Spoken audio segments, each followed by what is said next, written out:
राष्ट्रीय उपभोक्ता अधिकार दिवस हर साल 24 दिसंबर को मनाया जाता है। इसका उद्देश्य उपभोक्ताओं को विभिन्न प्रकार के शोषण जैसे दोषपूर्ण सामान, सेवाओं में कमी और अनुचित व्यापार प्रथाओं के खिलाफ प्रभावी सुरक्षा उपाय प्रदान करना है।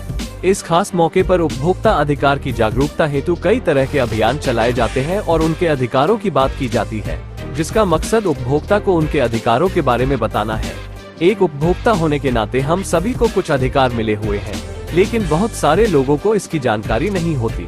सामाजिक कार्यकर्ता चौधरी हरपाल सिंह राणा दिल्ली मेट्रो को उपभोक्ता की श्रेणी में लाने का लंबे समय से प्रयास कर रहे हैं, तो आइए जानते हैं। आज राष्ट्रीय उपभोक्ता दिवस है और इसी पर उपभोक्ताओं को लेकर तमाम तरह के जो सवाल उठते हैं, आखिर वो क्या सवाल हैं आप भी ज़रूर जानना चाहेंगे। वही आज हम इसी पर चर्चा करने वाले हैं कि आखिर जिस तरह से दिल्ली मेट्रो को लेकर तमाम सवाल उठते हैं कि आए दिन जो तमाम तरह की घटनाएं होती हैं, इस पर लोगों के जो प्रश्न चिन्ह लगातार उठते हैं। इसी को लेकर हम हमारे साथ सामाजिक कार्यकर्ता हरपाल सिंह राणा जी हैं, उनसे जानेंगे कि आखिर जिस तरह की घटनाएं लगातार आती हैं, तो कहीं ना कहीं इसमें कुछ अमेंडमेंट जो होने चाहिए वो किस तरह की प्रक्रिया रहेगी। देखिए, राष्ट्रीय उपभोक्ता के तहत जो नियम है 1986 और 2019, दो नियम राष्ट्रीय उपभोक्ता के तहत बनाए गए हैं। दोनों नियमों में दिल्ली मेट्रो सहित देश में जितनी भी परिवहन व्यवस्थाएं हैं सभी उपभोक्ता के तहत आती हैं, सिर्फ दिल्ली मेट्रो को छोड़कर। दिल्ली मेट्रो अभी तक उपभोक्ता के तहत नहीं आती है। मैं लगभग 15 वर्षों से इस पर प्रयास कर रहा हूँ और 10 बार मेट्रो ने अलग अलग जवाब दिए हैं। पहले कई साल तो जवाब नहीं दिए, बोले आप मांग नहीं सकते हैं। 2015 में कहा कि दिल्ली मेट्रो उपभोक्ता की श्रेणी में आएगी।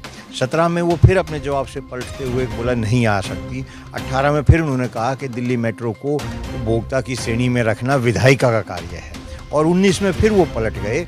उस वक्त 2019 में नया उपभोक्ता कानून आया, तो हमने उसके तहत उनसे जानकारी मांगी, तो उन्होंने कहा कि उपभोक्ता के तहत दिल्ली मेट्रो उपभोक्ता के तहत आती है। 15 में कहा था, 4 वर्ष फिर मुकर गए थे, फिर उन्होंने मान लिया। फिर हमने पूछा कि आती है तो इसको जो सुविधाएं दी जानी चाहिए वो दी जा रही हैं कि नहीं दी जा रही है। तो बोले हम कोई सुविधा नहीं दे सकते, आपने हमारे जो पत्र है उसका गलत मतलब निकाल लिया है और दिल्ली मेट्रो के तहत कोई सुविधा नहीं दी जाती।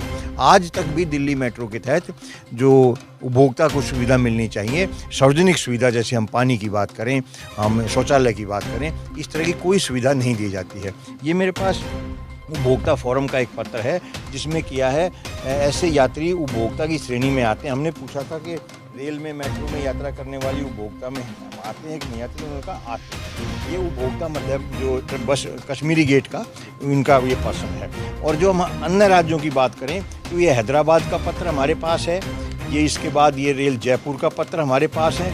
जयपुर में ये सभी सुविधाएँ दी जा रही हैं और ये शौचालय पानी के तहत भी, और इसके अलावा भी अनेकों सुविधाएं वहाँ पर मेट्रो देता है। ये हमारे पास इसके और बम्बई में दी जाती हैं, जयपुर में दी जाती हैं, लखनऊ में दी जाती हैं। ये सारी मेट्रो जो हैं देश में चलती हैं, सभी उपभोक्ता की श्रेणी में आती हैं और सभी ये उपभोक्ताओं को सुविधाएं दी जाती हैं, लेकिन दिल्ली मेट्रो नहीं दे रहा है। और सबसे बड़ी बात ये है कि अभी जो घटना हुई है जिसके एक महिला का दुर्घटना में देहांत हो गया, वो एक विधवा महिला थी, उसके 2 बच्चे हैं और वो दोनों बच्चे अब अनाथ हैं और उनको भी सरकार के द्वारा मदद दी जाने की बात कह रही हैं। इसलिए हमने माननीय प्रधानमंत्री को एक पत्र लिखा है कि ये जो बात कही जा रही है मेट्रो के तहत, उपभोक्ता के तहत उस महिला को मदद मिलनी चाहिए उनके बच्चों को, जिससे कि उनका भी जीवन सही चल सके। सरकार हर एक दावे को धरातल पर उतारने की बात करती है, तो आपको क्या लगता है कि दिल्ली मेट्रो की जो सुविधाएं हैं, जो महिला की साड़ी फंसकर मौत हो गई, ये तो सरकार की बात है, ये सरकार को लागू करवानी चाहिए। सबसे बड़ी बात जो है वो ये है कि लोकसभा में भी जो भारत सरकार का परिवहन विभाग है वो ये लिख के दे चुका है कि दिल्ली मेट्रो, बहुत ही आश्चर्यचकित जवाब ये है, उन्होंने कहा अपनी तरफ से जवाब नहीं दे रहा है वो परिवहन मंत्रालय जो है, वो कह रहा है कि दिल्ली मेट्रो ऐसा कह रही है कि हम उपभोक्ता के तहत नहीं आती हैं। समस्त देश में जैसे सारी परिवहन व्यवस्थाएं उपभोक्ता के तहत आती हैं, दिल्ली मेट्रो भी आए, उस महिला को मदद मिले। अगर हम कहीं तक भी जाने के लिए तैयार हैं, उस महिला को मदद दिलवाने का प्रयास करेंगे और ये जिससे मेट्रो भी एक उपभोक्ता की श्रेणी में लागू कराने के लिए प्रयास करेंगे। जी आपसे एक बहुत महत्वपूर्ण सवाल है ये है कि अगर इसको एक उपभोक्ता की श्रेणी में लिया जाता है तो इसमें क्या कुछ लाभ यात्रियों को होगा और क्या कुछ ये ऐसे अनेकों विषय होते हैं। उपभोक्ता के तहत सबसे महत्वपूर्ण तो ये है कि अगर कोई दुर्घटना होती है तो उसको उस व्यक्ति को हर्जाना मिलता है। दूसरा, सार्वजनिक सुविधाएं मिलती हैं, शौचालय निःशुल्क मिलता है, पानी निःशुल्क मिलता है, और जो वहाँ पे सुविधाएं व्यक्तियों को दी जानी चाहिए, ऐसे 20 सुविधाएं हैं जो इसमें दी गई हैं, दूसरे राज्यों में जयपुर में, लखनऊ में दी जा रही हैं, वो उनका हक बन जाता है। लेकिन हक उसी वक्त बनता है जब मेट्रो अपने आप को ये कहे या सरकार उसके ऊपर दबाव दे, सरकार उसको कहे कि आप उपभोक्ता की श्रेणी में आते हैं, तो वो सभी सुविधाएं जनता को मिलेंगी, जिससे जनता का बहुत अधिक फायदा होगा।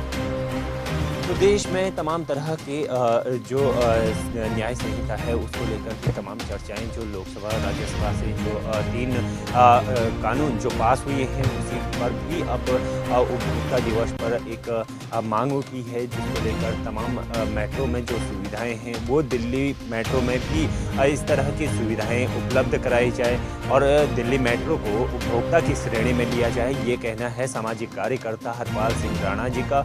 और तमाम तरह के जो दावे सरकार करती है तो उसको धरातल पर उतारने का पूरा प्रयास है जो कि सरकार करे, ऐसी उन्होंने बात कही है। तो ये भी देखना होगा कि आखिर सरकार इस पर कब तक कार्रवाई करती है और कब तक उपभोक्ता की श्रेणी में दिल्ली मेट्रो